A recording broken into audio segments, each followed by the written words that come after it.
Hace algunas semanas vamos siendo protagonistas, viendo cómo, por un lado, LAP, el concesionario del Aeropuerto Internacional Jorge Chávez, y del otro lado, las aerolíneas han entrado en una especie de disputa por la TUA.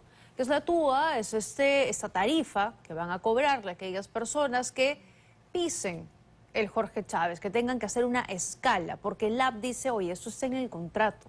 Así lo acordamos, así que tengo que cobrarlo, porque he construido un aeropuerto mucho más moderno, mucho más grande. Y las aerolíneas del otro lado dicen, si cobras más caro, al final no van a venir tantos pasajeros como esperas recibir, porque ya Lima no va a ser ese hub que esperamos que se convierta y que lleguen muchos más pasajeros de la región.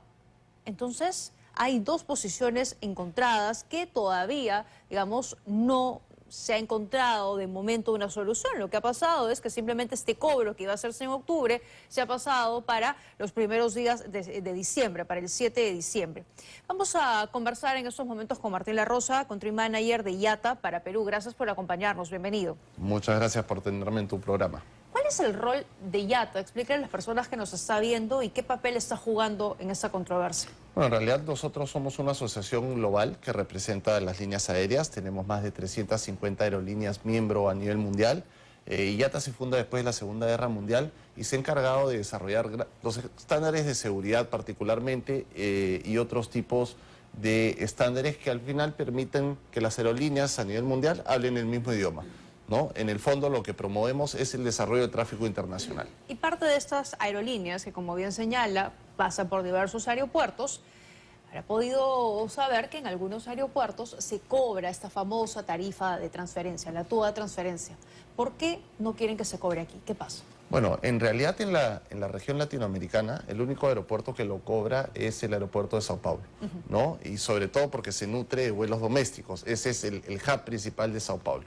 Los aeropuertos que compiten por ser el centro de conexiones entre el centro, norte y sur del continente, como es Lima, como es Bogotá o Panamá, históricamente no lo han cobrado. Y de hecho parto de un ejemplo. Hace algunos meses hubo un intento regulatorio en Panamá para establecer una TUA de transferencia.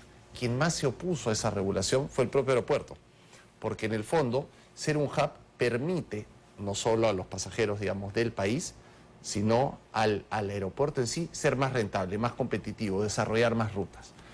Por ejemplo, los vuelos que vienen al Perú, provenientes de Chile, provenientes de Argentina, del sur de Brasil, Uruguay, traen pasajeros que no necesariamente su destino final es Lima, ¿te das cuenta? O el Perú. Claro. Sino que Lima se encarga de conectarlos, juntar a todos y comenzar a generar más rutas. Exacto. Eso permite que al final los peruanos tengan más alternativas. Se calcula que en promedio un 30% de pasajeros son pasajeros en conexión. Si esos pasajeros dejan de volar al Perú, porque los pasajeros al final buscan las mejores alternativas que tienen, son razonables, aeropuertos más baratos y que ofrezcan los mejores servicios, ¿qué termina sucediendo? No tienes cómo compensar ese 30%, al menos que o subas el precio para el otro 70% que son peruanos, ¿no? O comiences a disminuir rutas. Algunas rutas ya no serán rentables. ¿Qué es lo que ya está pasando, ¿no? ¿Qué es lo que han anunciado las líneas aéreas? La TAM, ¿no? por ejemplo, anunció que su ruta Lima-La Habana depende de muchos pasajeros de conexión y con la TUA ya no es rentable. También habría cancelado otros planes como la ruta Orlando, entiendo que Sky también. Entonces, ya lo que quería preguntar es que si las aerolíneas, digamos, pueden atribuir su rentabilidad a la TUA, como para ya anticiparse a cancelar rutas o a no abrir nuevas. A ver, yo creo que definitivamente son diferentes factores y cada aerolínea hace su propio análisis comercial para competir. Este es un mercado altamente competitivo entre líneas aéreas, pero definitivamente la TUA de transferencia va a tener un impacto, ya está teniendo un impacto, y para que tengas una idea... ¿Por qué ya está teniendo un impacto? Porque, por ejemplo, el vuelo Orlando se tenía pensado que iba a tener un 70% de pasajeros en conexión. Con ese 30% ya no se sostiene el vuelo. Entonces los peruanos que, digamos, quisieran viajar a ese destino, ahora ya no tienen la alternativa de hacerlo directamente y van a tener que utilizar otros hubs. Pero se están anticipando, digamos, o sea, porque todavía no se está cobrando. Claro, pero esto es un mercado altamente competitivo, donde los tickets en promedio se en promedio, se venden con 3 meses de anticipación y ya las aerolíneas están pensando en la siguiente temporada y lo que va a impactar. Pero además hay que conocer lo siguiente. El bien más escaso que existe hoy día en la aviación son los aviones.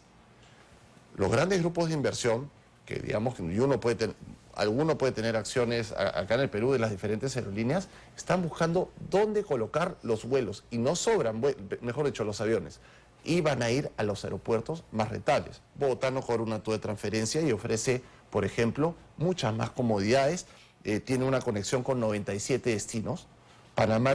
Ciudad de Panamá tiene una conexión con 96 destinos. Entonces, probablemente, si el avión consideran que no va a ser muy rentable, lo van a tener que llevar a otras rutas. O sea, vamos a perder competitividad. Definitivamente. ¿Y está calculado en cuánto?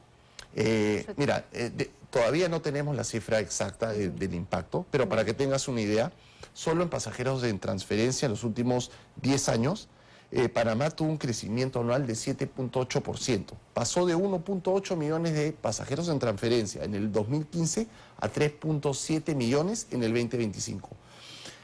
Bogotá creció de 1 millón de pasajeros en el 2015 en transferencia a 2.5 millones, con un crecimiento sostenido de 9.4%. Perú está en 4.2%, es decir, menos de la mitad de Bogotá. Pero además, no hemos terminado de recuperar el tráfico internacional que teníamos prepandemia. Estamos en un 98%. Pero eso no es responsabilidad necesariamente del LAP. Pero, a ver, vamos al otro lado, porque el LAP, por un lado, dice, y esto está en el contrato. Yo firmé un contrato con el Estado y el Estado tiene que cumplir. Y, o sea, ¿qué pretenden ustedes? ¿Que se rompa ese contrato, que ya no se cumpla?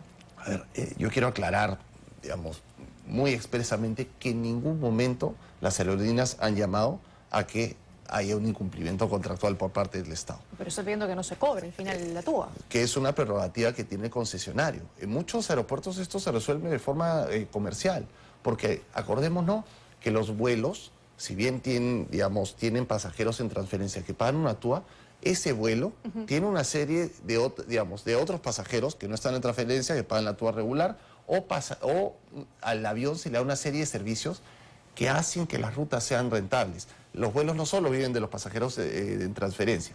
Si al final nosotros vamos a buscar un porcentaje muy menor de los ingresos, que son los pasajeros de transferencia, y terminamos quedándonos sin el resto de ingresos, uno se queda sin soga y sin cable. Entonces lo que nosotros hacemos es un llamado a las autoridades, y hemos tenido, la verdad es que, buenas reuniones con el nuevo ministro de Transportes, el señor Aldo Prieto, a quien le agradezco que nos haya recibido en 3 oportunidades. Vamos a tener una reunión el día martes con el presidente porque ellos se han dado cuenta del impacto que esto va a tener en el turismo del país. No lo decimos solo nosotros, ojo, ya lo ha dicho la Defensoría del Pueblo en un análisis que ha hecho el caso, lo ha dicho el propio Mincetur. Entonces nuestro llamado es, establezcamos una hoja de ruta, veamos qué le conviene al país, cómo podemos mejorar la competitividad. Pero a ver, por ejemplo, usted ha mencionado Colombia y Panamá. En Colombia, entiendo, me corregirá esta información si no es cierta, la TUA sumada a otras tasas aplicables a la salida equivale a $82. En Panamá equivale a $53 y en Lima $30, lo que parece mucho más rentable la oferta limeña. Tengo que ir a una pausa, le pido que, para no cortar su explicación, claro, hacemos una pausa y regresamos para hablar sobre la TUA y sobre, además, entiendo que hay una pista que no va a estar operativa, sobre todo en días bastante importantes en diciembre. Así que, ¿qué va a pasar con los vuelos y todo lo que estaba programado? Con eso regresamos. Perú, seguimos conversando con Martín La Rosa, country manager de IATA para Perú. Y me ibas a explicar esta data, que en Colombia la TUA, esa tarifa sumada a otras aplicables a la salida equivale a $82. En Panamá, 53 y en Lima 30. No parece que fuera tan caro hacer una escala aquí en Lima. Esa es la TUA de salida, ¿no? Pero no estamos comparando debidamente por 2 motivos. Primero porque los $80 es toda una sumatoria de diferentes impuestos, diferentes servicios que se dan y que no se cobran a todos los pasajeros. La TUA en Bogotá sí bordea los 40, la TUA de salida, ¿no? La TUA de transferencia no aplica ni en Panamá ni en Bogotá, es cero. La TUA de salida en Bogotá bordea los $40, pero también hay que considerar una situación. No es exacta entonces esta información. No es exacta para nada, es más, hay que considerar una información que va a tener impacto en Perú, normalmente los aeropuertos son autosostenibles. ¿Qué quiere decir? Que los costos se transfieren al precio de los servicios aeroportuarios. En el caso de Lima, ese impacto lo vamos a ver recién en el 2027. Estoy volando el tiempo. Simplemente la pista, me ibas a comentar, la segunda pista va a ser cerrada. Sí, mira, el día de ayer se citó una llamada a las aerolíneas donde el concesionario avisó, y yo creo que con solo 12 días de anticipación, que los trabajos de mantenimiento de la pista principal se iban a extender por 20 días adicionales. Nosotros el 1 de diciembre ya esperábamos, ya habían operaciones programadas con esa pista, donde íbamos a pasar de 35 operaciones a 42, lo cual va a afectar en casi 350 vuelos en temporada alta. Caramba, muy bien. Bueno, vamos a estar atentos a esa información. Gracias por habernos acompañado esta noche. Gracias a ustedes también.